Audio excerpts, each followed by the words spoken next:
Magandang hapon sa lahat, lalong-lalo na sa aming guro, Ma'am Cherel Wancho. Magandang hapon, Ma'am. So ngayong hapon ay mayroon tayong mga katanungan na dapat sagutin.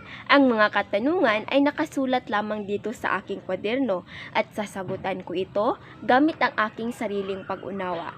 Naway mayroon kayong matutunan. So unang katanungan, ano-ano ang dapat taglayin ng isang mabuting tagapagsalita?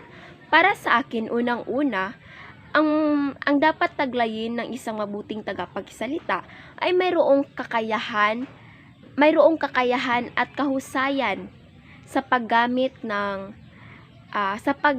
ng wika, gramatika at retorika. Dapat mayroon siyang sapat na kaalaman sa mga ito nang sa ganun ay magkaroon siya ng kumpiyansa sa sarili na ipahayag o sabihin ang kanyang sariling naiintindihan o nauunawaan sa paksang itinalakay o sa paksang pinag-uusapan.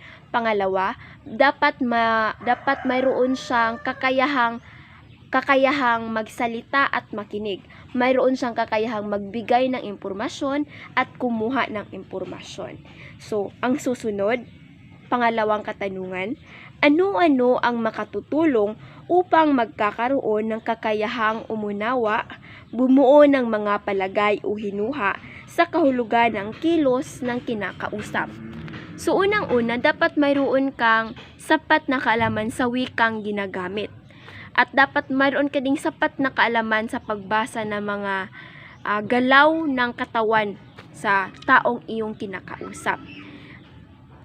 Mahalaga kasi na mayroon kang mga kasanayan sa mga ito nang sa ganun ay maintindihan mo ang inyong kinakausap kasi nga may sapat ka na kaalaman. Kapag ganun ang kanyang sinasabi, alam mo kung ano ang kanyang ibig sabihin o minsaheng gustong ipaliwanag o gustong ibigay kasi nga may sapat ka na kaalaman. At minsan mahalagang mayroon ka ding sapat na kaalaman sa mga galaw ng katawan ng taong iyong kinakausap kasi minsan hindi nila kayang sabihin pero lalabas ito sa galaw ng kanilang katawan. Kaya mahalaga ding mayroon kang sapat na kaalaman sa mga ito nang sa ganun ay may kakayahan kang bumuo ng mga palagay o hinuha nga na masasabi mo sa inyong kinakausap nang sa ganun ay lubos kayong magkakaintindihan at walang misunderstanding na magaganap. Yun lamang sa pangalawang katanungan. At ang susunod na katanungan ay, anong wika ang madalas ninyong ginagamit sa inyong tahanan sa pakikipagkomunikasyon at bakit?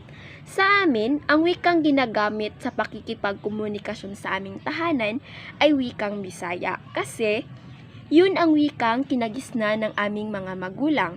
Kaya yun din ang kanilang ginagamit sa pakikipagkomunikasyon sa amin na kanilang mga anak.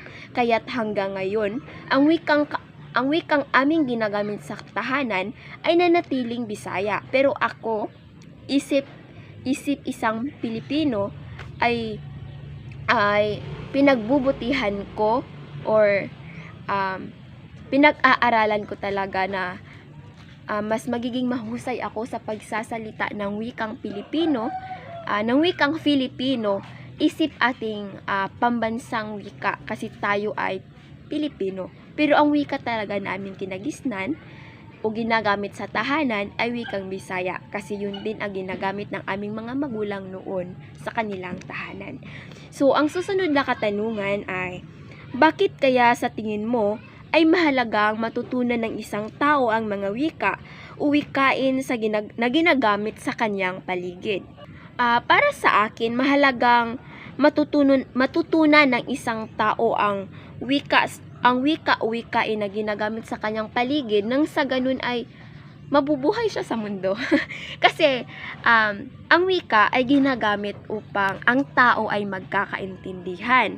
Ang wika ay ginagamit upang maipahayag ng isang tao ang kanyang gustong sabihin o ang kanyang sariling ang kanyang sariling gustong ipaliwanag. So kailangan talaga ang wika sa pamumuhay ng isang tao.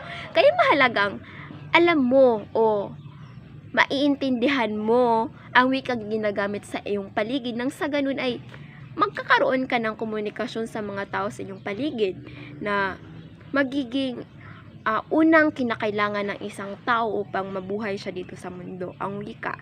Kaya mahalagang ang wika na ginagamit sa iyong paligid ay iyo talagang pag-aralan kung hindi mo alam.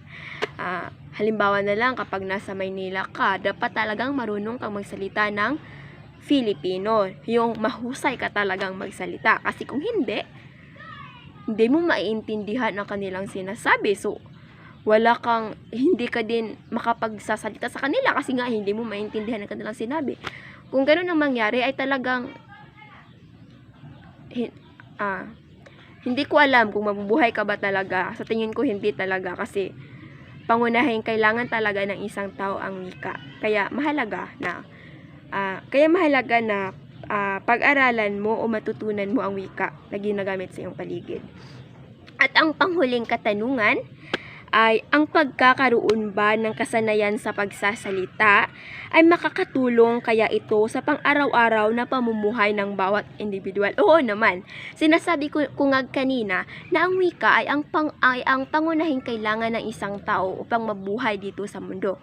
Kasi sabi nga nila, no man is an island. Tayong lahat ay nangangailangan talaga tayo ng kakampi sa buhay, or taong makakasama, taong makakaintindi sa atin, or ganun. So kailangan ang wika kasi kailangang may sapat ka na kasanayan, kasi kung wala, mahirap talaga na mahirap magkakaroon ng kaibigan, ganun. Mahirap siya. Kasi ang pakikipagkomunikasyon ay tinatawag natin yung life skills, parts of life skill yan, communication. So dapat mayroon ka nun, nang sa ganun ay